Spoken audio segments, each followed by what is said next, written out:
us for part two of our discussion. France 24 business editor Marcus Carlson is there. Marcus, first of all, let me just ask you a question. Which badge do you have? I know the color of the badge is important.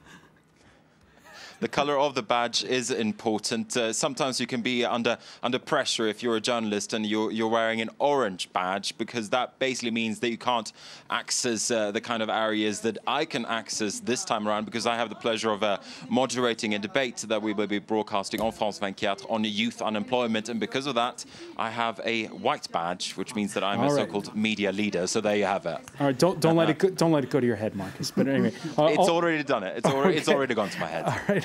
Also with us is Susan George. She chairs the board of activist scholars at the Transnational Institute, the author of We the Peoples of Europe, and Ludovic Subran, chief economist at Euler Hermes, and from Quartz in the Atlantic is Craig Kapidis. We were talking just before the break, getting into the discussion of income inequality. Before we get back to the point you were making, I just want to say about when it comes to measuring income inequality around the world, there is this method, and it's called the Gini Index. And fortunately, we are going to spare you the economics lesson. Boy, it looks complicated. And skip straight to the Lorenz curve. That's one that I'll have to figure out. Let's skip straight to the results. And those are not so amusing. South Africa tops the list with income inequality greater than during the apartheid era now. And in Davos, President Jacob Zuma can argue that he's not alone. We can show you a list that was published a few months back by The Economist. Here you see Brazil, as Ludovic was mentioning, the gap in a country like Brazil actually narrowing between the very rich and the very poor. But when you see countries like China, like the United States, like Britain, like Germany, that gap is actually rising. Craig Kapidis, when you look at that list, again, we get back to that question, and that's why it's been on the agenda in Davos, is some business leaders saying, hey, this is actually bad for business.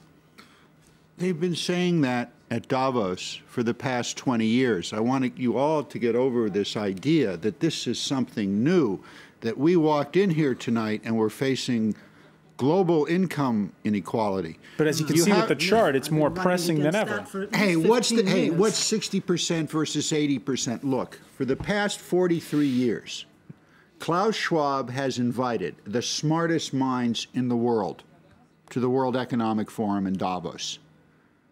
And the businessmen, the bankers who underwrite the entire event never paid any attention. They were warned, for instance, in 2001 at a session that I was at and helped moderate, that a housing bubble was coming. No one paid any attention. That was repeated again in 2002. They had experts there who were explaining to these people how to avoid this. No one paid any attention. This income equality question, as important as I know you folks think it is. I'm sure you do too. Well, actually, to tell you the truth, I'm bored by it for the simple reason that it's been discussed at Davos so many times with experts like Ian Bremmer there, who is someone who knows what he's talking to. Do you think Jamie Dimon from JP Morgan is going to sit down with Ian Bremmer and take advice from him? No, he's taking his advice from the board of directors, like all the big companies are. Companies that are awash with billions of dollars of cash, which now act like banks. You're an economist. You know precisely what I'm talking about here. That money doesn't go anywhere. It sits there. They're not hiring. They're not investing. Their boards of directors have told them this. Do you think that the world's global economic leaders who are gathering in Davos are going to care to sit down with the experts in this field when they haven't for the past 43 years? If I can say maybe something on this specifically, when I was in Davos and I was advocating for nutrition security for all, 1 billion people go to bed hungry every day, etc., we actually had very nice partnerships, public-private partnerships that were signed at Davos about basically producing more nutritious foods that can be ready available in situations of after crisis. I'm talking about big humanitarian emergencies, etc. So this can happen marginal, but I agree with you. I think it's not a forum where you actually address income inequalities among people, and that's why what I was saying just before we broke for the news is that I think that if you really have a private sector forum, you have to focus the attention to be cost effective on private sector issues. You can talk about corporate social responsibility. You can talk about many of the global issues. So what you're saying is kick out the politicians. I'm not saying this. I'm saying what private sector global leaders are good at is trying to make sure that global supply chains are secured, that the external vulnerability and the resilience of companies, the SMEs, can be somehow modified, maybe at the margin at the beginning, but somehow with concrete actions, you can secure supply chains and that don't... And to pick up on Craig Kopidis' example, how do you get Jamie Dimon's attention? He certainly has an interest in that, because all the big bankers want to lend and to extend credit more to small SMEs that actually have good financials, rather than these big, construction companies that are going bust, for example. If you look at the US, and I'm talking, let's rebound on this issue of cash hoarding. For the past, 3 years, just after the crisis, the housing bubble and the financial crisis in the US, companies have been basically piling up cash without reinvesting in the economy. And Helmut Schmidt was saying, the profits of today are the investments of tomorrow, the jobs of after tomorrow. We don't see any investment and we don't see any jobs right now. So the real question, just to finish off on that, and the idea is that I think there is indeed a story of cash hoarding. I think the idea is that how can you leverage some of this cash to structure an economy that is more inclusive than it is right now? If you want to do that at Davos because you have the global leaders in the private sector, there are areas of improvement that can be addressed rather than trying to address all the plagues of the world as if you were responsible. And indeed, a top CEO of a top bank cannot do much about alleviating child or gender-based violence or child malnutrition. He can certainly advocate for something that is better, greater good, but certainly he can do more in terms of allowing his suppliers to be tier 2, tier 3, tier 4 people, allowing companies in Nigeria, in Congo, in Senegal to be more part of a procurement framework that he can design with his companies. All of that can happen. I'm sorry. And what's the big deal in Davos, at least for today? EU. No, deal. I'm talking money. No, of course. I'm not talking EU. The big talk amongst the business and bankers there is who's going to help Michael Dell take his company private, and it's Microsoft. And that's one of the big stories you're going to see coming out of Davos. That's the story you heard over and over today on the business news networks. And this is why that's what Davos is really about. And instead of focusing on what Davos has been, I think the people that are here are certainly people that can make recommendations about what Davos could be useful to. And that's why we all agree that it is all about this, and it's all about behind the scenes and the white badges. But in the end, I think if you really want to make it it's been death by institutions over the past. I stopped counting the number of newly created institutions. These things. It's all over. The idea is that people are now fed up, and that's why some people actually don't even show up in Davos because there is no more interest. And our people here are actually saying that. The real issue now is how can you make this forum useful? And what I think is true is that we are in a world where SMEs need resilience. Companies, businesses are never really mentioned. It's all about alleviating debt, for example, in Europe. How do you make sure that in the context of a depressed sentiment, economic sentiment for most CEOs in the world, because global demand is actually decelerating, in spite of the demographic upsurge that is just natural. The actual, the wealthy are here, the number are here, but actually people don't consume that. Listen, I'm sorry, Francois. That issue has been discussed ad nauseum for years at Davos. It's not important. No. Maybe perhaps I'm not being cynical. I'm being very skeptical. After watching it go this discussion for 12 years at Davos and seeing no real traction coming out of it, and then sitting here and listening to you saying, well, we've got to do this, I can tell you that I know for 12 years that issue was discussed, and you're still telling me, and you're an expert in this field, that nothing's happened. You're talking at cross purposes here because you're saying you're frustrated that isn't higher up on the agenda. Susan George. I would just like to say that I would like to go back to the banks because I think we have a real problem. As you know, Mario Draghi gave 500 billion to the European banks in December of 11 and another 500 billion last January. And for the past, I don't know how many years, since at least the middle of 2007, the European Central Bank sends out a survey every quarter to the major European banks, 130 banks, saying, have you tightened or have you eased the terms of credit for households and small enterprises? And every single time, because I did this the other day and I looked at every one of those damn reports, and every single one says we have tightened to some degree or another. There isn't a single instance of easing credit. That's what the banks are supposed to be doing. They are not fulfilling their primary job. That is why they have to be separated.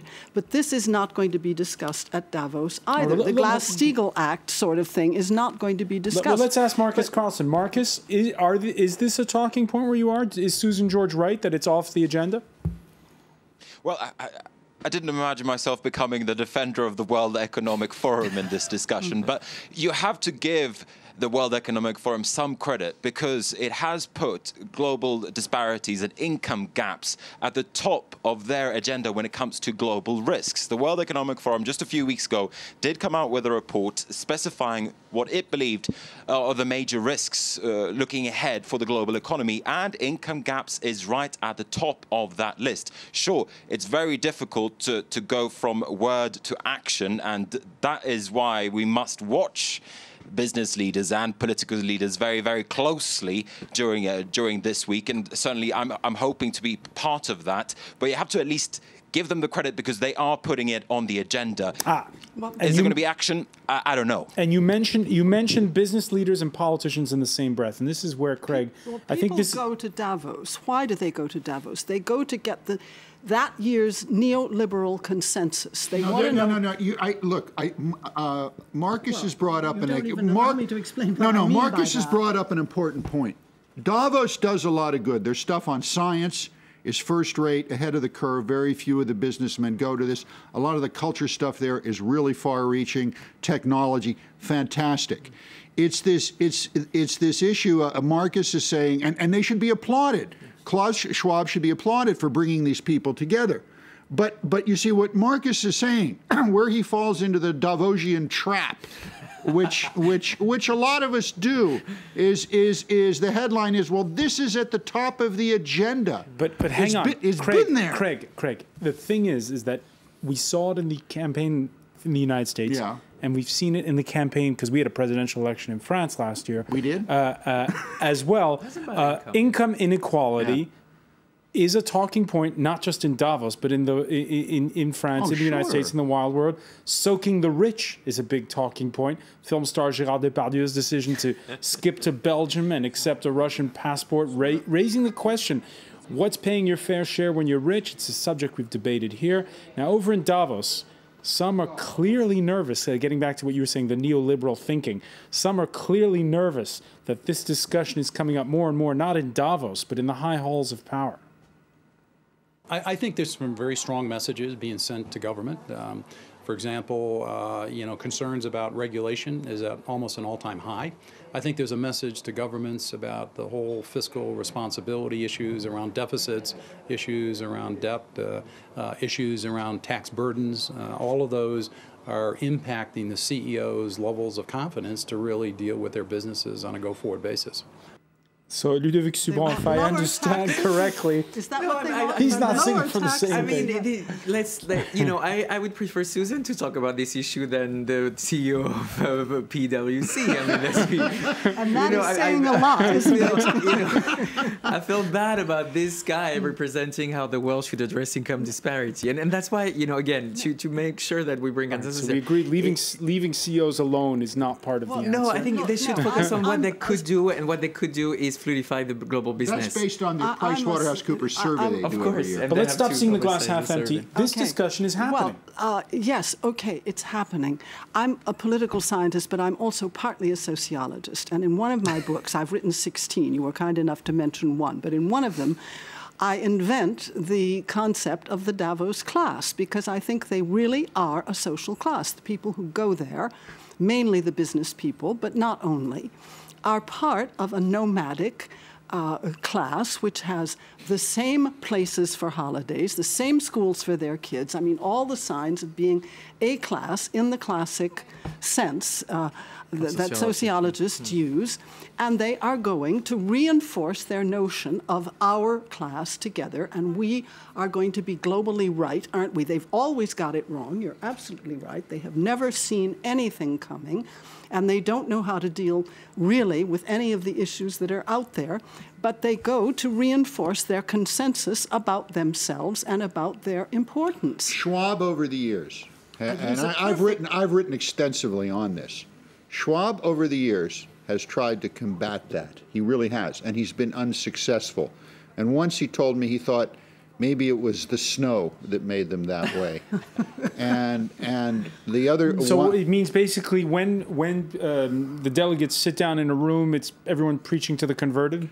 Yeah. Francois, if you're giving a party, okay, and you don't have any money, and I come in and I give you a ton of money to host this party, it is human nature for you to pay more attention to my friends who are coming in, who are paying the money for this party. And that's precisely what happens at Davos.